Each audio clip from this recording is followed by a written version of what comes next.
না না, এটা সিরিয়াস ছিল, এটা আর্কিওলজিক্যাল সার্ভে অফ ইন্ডিয়া এভাবে নিচে রাখা। এটা একটা স্তম্ভ ছিল, এই দেখ এর ডিজাইনটা দেখছিস।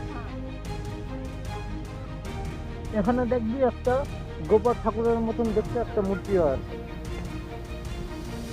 কিন্তু ওটা গোপাল ঠাকুর না, ওটা অ্যাকচুয়ালি দ্বার রক্ষক। কই গেল গোপাল ঠাকুরের এটা?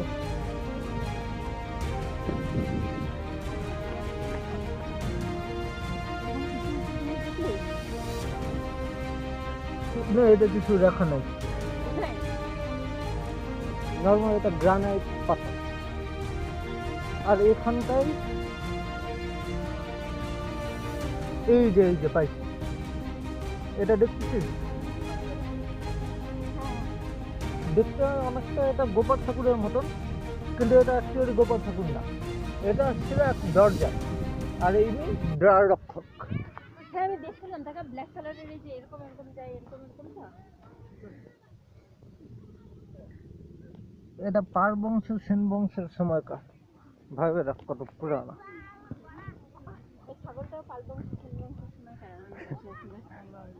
হয়তো পরে ওর পূর্বপুরুষ এখানেই ঘুরতো, কিন্তু এখানে ইটগুলো পরে দেখা লাগানো হয়েছে। ASI, archaeological survey of India, এই ট্যাগটা আর্কিওলজিক্যাল সার্ভে অফ ইন্ডিয়া। ওরা এটা ওই ইট দিয়ে সংরক্ষণ করেছে এটাকে, না আগেকার তো ওরকম ছাপ দেওয়া ইট ছিল না।